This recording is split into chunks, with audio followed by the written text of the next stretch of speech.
Hello friends, आज का video शुरू करते हैं। लेकिन सबसे पहले जो आज देखने वाली चीज़ है वो है हमारे आईआईपी के नंबर्स। वो देख लेते हैं कैसे आते हैं। देख लीजिए। सबसे पहले मैं कोई सबसे पहले भागने दौड़ने वाली रेस में बिल्कुल भी नहीं रहता। ठीक है, अगर आप एक्सपेक्ट करते हैं एक स्ट्रेट फॉरवर्ड ओपिनियन तो ही मेरा वीडियो देखिए। वो जो सबसे पहले भागने वाले लोग होते हैं ना, मैंने पहले बोला था, वो वाला मैं नहीं हूँ। मैं जब तक मेरे को प्रूफ नहीं मिलते मैं अपनी बात नहीं बोलता। चलिए देखते हैं इंडिया का क्या हाल है। यहाँ पे देख लीजिए। अब ये देखिए, इंडिया का सीपीआई इन्फ्लेशन 5.88 आया है। पिछली बार था 6.77। बहुत लो होके आया है। ये बहुत अच्छा डेटा आया है। सीपीआई इन्फ्लेशन बहुत अच्छा डेटा है ये। इसका मतलब क्या हुआ है कि इन्फ्लेशन इंडिया में पीक आउट हो गई है। मेरे ही ख्याल से मुझे नहीं लगता अब कि इन्फ्लेशन का कोई भी इशू इंडिया में आगे से होने वाला है। और आप ये बात अच्छी तरह जानते हैं कि जब एक न्यूज़ आ जाती है कि भाई इसके बाद इसके ऊपर कोई न्यूज़ नहीं आएगी, तब उस वक्त रिवर्सल शुरू हो जाता है। ये बात याद रखिएगा मेरी। जब तक यूक्रेन और रशिया की वॉर चल रही है उसके इफ़ेक्ट आते रहेंगे। जिस दिन वो वॉर एंड हो गई उस वक्त से रिवर्सल आएगा, जब वो न्यूज़ आ जाएगी। आज तक इन्फ्लेशन इंक्रीज़ हो रहा था, लेकिन याद रखिएगा हमारी मार्केट भी उसी तरीके से इंक्रीज़ हुई है। निफ्टी बैंक बेवकूफ़ों की तरह भागा है जबकि इन्फ्लेशन बढ़ रही थी। लेकिन आज इन्फ्लेशन का बढ़ना ख़त्म हो गया है। तो अब आप खुद सोच लीजिए निफ्टी बैंक के साथ क्या होने वाला है। क्योंकि निफ्टी बैंक ही आज तक निफ्टी को भगा रहा है। और मेरा निफ्टी के ऊपर व्यू पूरा का पूरा नीचे का है। मैं निफ्टी को बहुत नीचे देख रहा हूँ इस वक्त। मैं आपको लेवल नहीं बता सकता, लेकिन मेरे लेवल बहुत है नीचे के। और धीरे धीरे आज ही इसी हफ्ते में आपको पता चल जाएगा, क्योंकि ये न्यूज़ बेस्ड हफ्ता है। नंबर 1 न्यूज़ आ चुकी है जिसका विश्लेषण मैं आपके सामने कर रहा हूँ। आप धीरे धीरे समझ जाओगे कि क्या होने वाला है। इन्फ्लेशन बहुत सही आई है। उसके बाद आता है IPP data, industrial production data. 3.1 से -4 ज़बरदस्त नेगेटिव है ये डेटा। ज़बरदस्त नेगेटिव, बहुत नेगेटिव है ये इंडस्ट्रियल प्रोडक्शन। इसका मतलब ये है कि जो इंडस्ट्रीज लगी हुई हैं उसके अंदर ऑर्डर्स जो हैं या जो आउटकम आ रहे हैं उसके, वो सही नहीं हो रहे हैं। वो उतने नहीं आ रहे हैं कि उनका रेवेन्यू जनरेट हो पाए और इकोनॉमी में वो हेल्प कर पाएँ। इकोनॉमी में रुपया जो होता है वो उस चीज़ के लिए हेल्प कर पाएँ, उसको इंक्रीज़ कर पाएँ। तो नेगेटिव है ये, पूरा का पूरा नेगेटिव है। अगला देख लेते हैं MOM मैन्युफैक्चरिंग -5.6, 1.8। आप ये देखिए कहाँ से कहाँ आ रहे हैं ये। 3.1 से -4, 100% डिक्रीज है। 1.8 से -5.6। भाई साहब 1.8 से -1.8 हो जाओ भाई, कुछ तो इज्जत रख लो। ये तो -5.6 चले जा रहे हैं।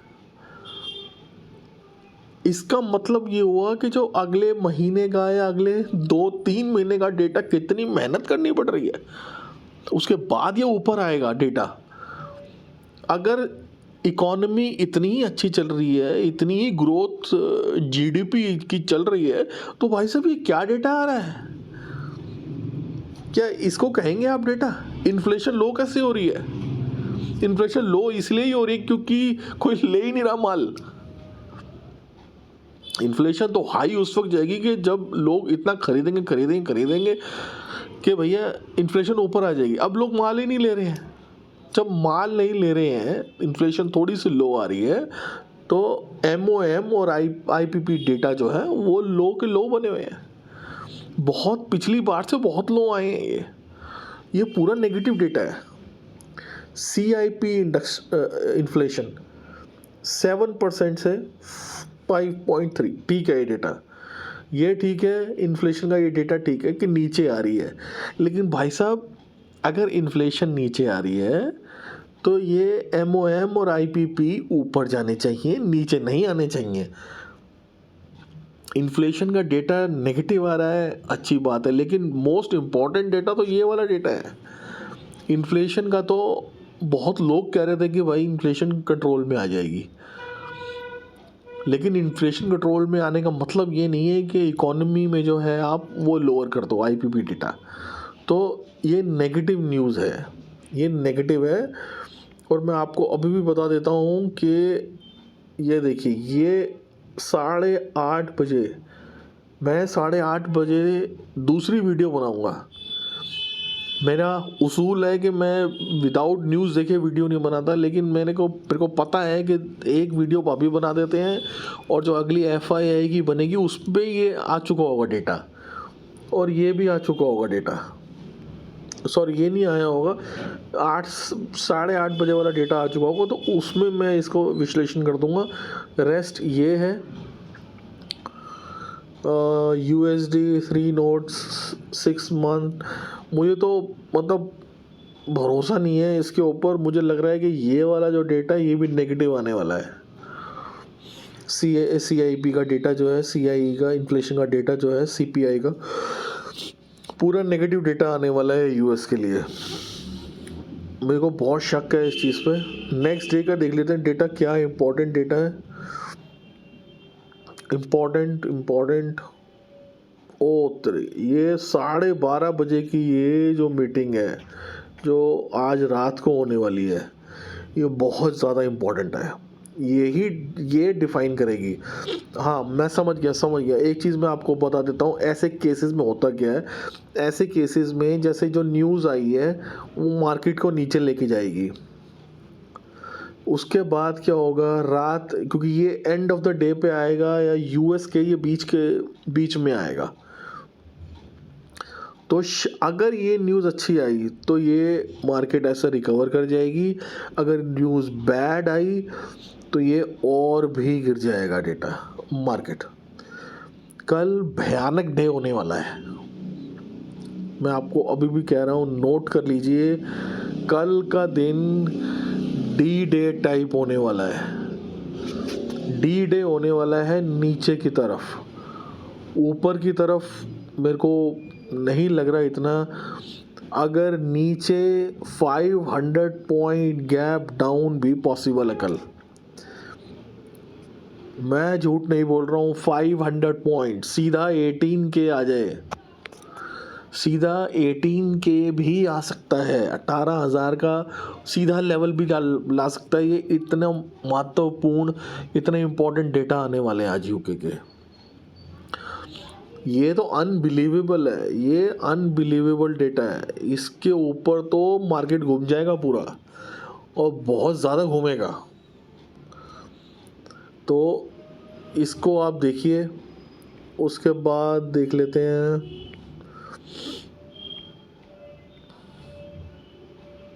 OPEC मीटिंग है। ये देखिए कोर CPI इन्फ्लेशन के data, most important data, inflation के सारे डेटा कल 7 बजे के लिए।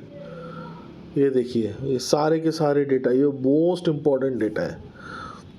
मतलब कैसे लोग वीडियो बना देते हैं, पहले मुझे तो समझ नहीं थी। ये देखिए सारे डेटा कल, मोस्ट इम्पॉर्टेंट डेटा है ये कल की, तो मतलब बहुत ज़्यादा इम्पोर्टेंस है कल की।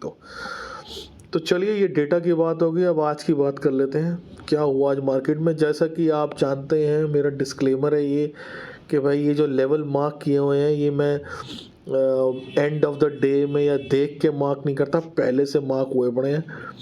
और मैं ये नहीं करता कि देख के मार्क करता हूँ, मैं ये पहले से मार्क किए हुए हैं। कल का आप पिछले दिन का वीडियो देख लीजिएगा। चलिए शुरू करते हैं। अब देखिए मेरे लेवल देख लीजिए आप। सबसे पहला ये लेवल ये बहुत अच्छी कैंडल थी, बहुत अच्छी कैंडल थी ना। इसके ऊपर हायर विक है, लोअर विक भी बहुत छोटी सी है, इसको यहाँ तक आना चाहिए था।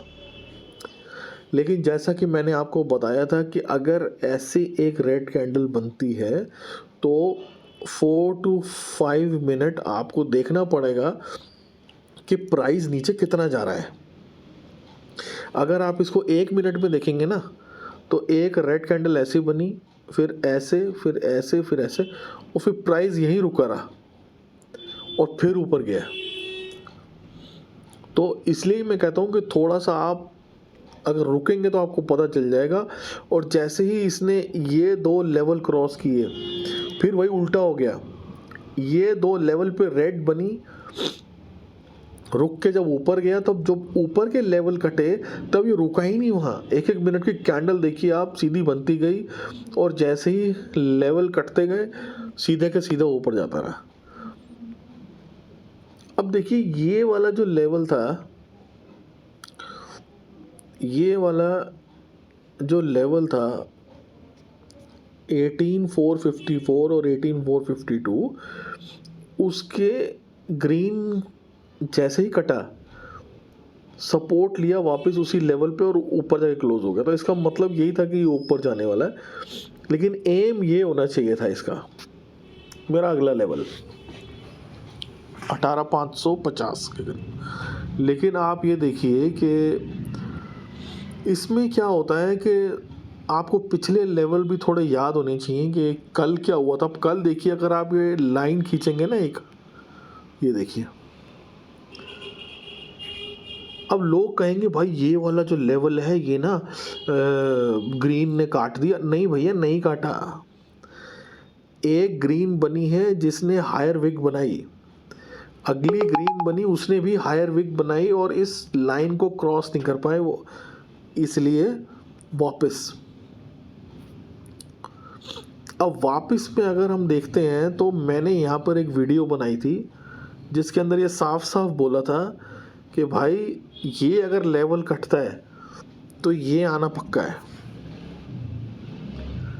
इसका एसएल ये है, और मैं आपको गारंटी देता हूँ इस बात की कि कल आपको ये लेवल दिख जाएगा। कल आपको ये लेवल दिख जाएगा अगर न्यूज़ खराब आई तो। और अगर ये कट गया तो ये ज़्यादा ऊपर नहीं जाने वाला, ज़्यादा से ज़्यादा 100 पॉइंट ऊपर जाएगा।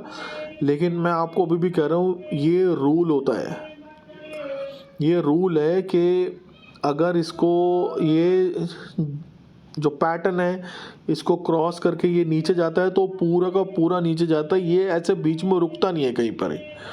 तो अगर ये देखिए, अब अगर आप ये बीच में रुका है तो शायद ये नेक्स्ट डे के लिए इसने थोड़ा सा किया होगा कि भाई नेक्स्ट डे जाएंगे, लेकिन आज इसको चले जाना चाहिए था। पूरा का पूरा एम इसको यहाँ तक का देना चाहिए था। अब ये देख लेते हैं कि कल सुबह क्या होगा इसके अंदर। तो 1 मिनट।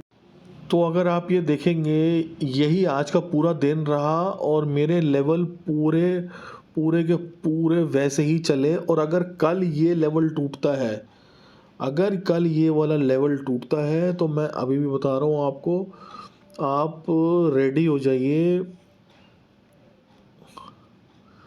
18,200 के करीब और 18,80 के करीब मैं आपको दिखा देता हूँ कल जो लेवल आने वाले हैं। 18,200 ये सीधा ही आ जाएगा, ये 18,200 के करीब, 250 देख लीजिए, 18,260, 18,200 और 18,135, ये तीनों के तीनों लेवल आप देख लीजिए। ये तीनों के तीनों लेवल कल के कल ही आ जाएंगे।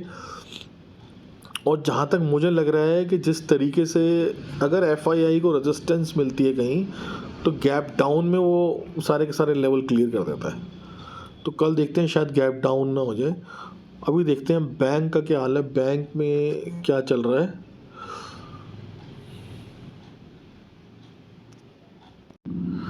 ये हमारा ये हमारा डाउ जोन्स है। डाउ जोन्स में देख लेते हैं कि देखिए ये हेड एंड शोल्डर टाइप कुछ बन रहा है और इसका जो एम है वो यहाँ तक का है। ये 40 सॉरी, ये एम इसका बन रहा है 32,500 तक का। यहाँ तक के आ सकता है आराम से, एवरेजेस को छू सकता है, सुपर ट्रेंड को छू सकता है ये।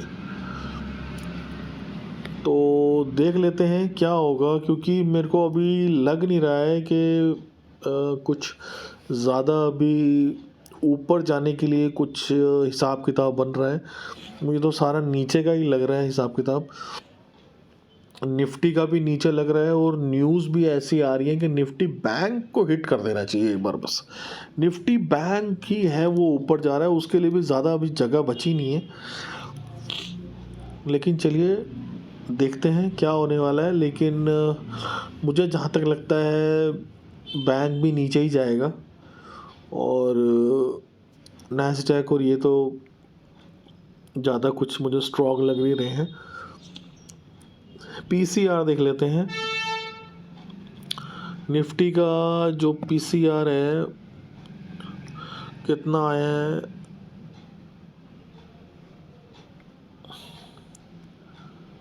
निफ्टी का पीसीआर आया है 0.9, 0.76 से 0.9 आ गया है।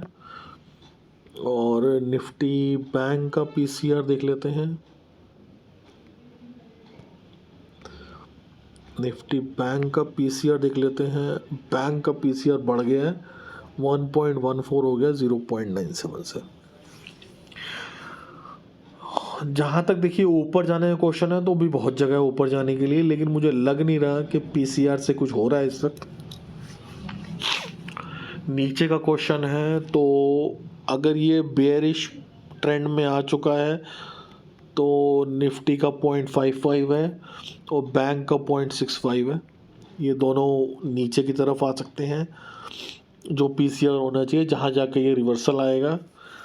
ये बेयरिश मार्केट की आपको बात कर रहा हूँ, बुलिश मार्केट की बात नहीं कर रहा। और जहाँ तक मुझे लग रहा है एक क्लोजिंग अगर नीचे की आ गई, नीचे की 18,400 से 18,300 के बीच की एक क्लोजिंग आ गई तो ये बेयरिश में बदल जाएगा मार्केट। उसके बाद 0.55 हो जाएगा इसका पीसीआर रेशो, जहाँ से रिवर्सल आएंगे, वरना नहीं आएंगे कोई रिवर्सल। तो ठीक है फ्रेंड्स, आज का वीडियो हो गया ख़त्म, क्योंकि सारी न्यूज़ अब आ चुकी हैं। 8:30 बजे एक न्यूज़ आएगी तो उसका विश्लेषण हम दूसरी FII-DA का जो डेटा आता है उसके साथ करेंगे।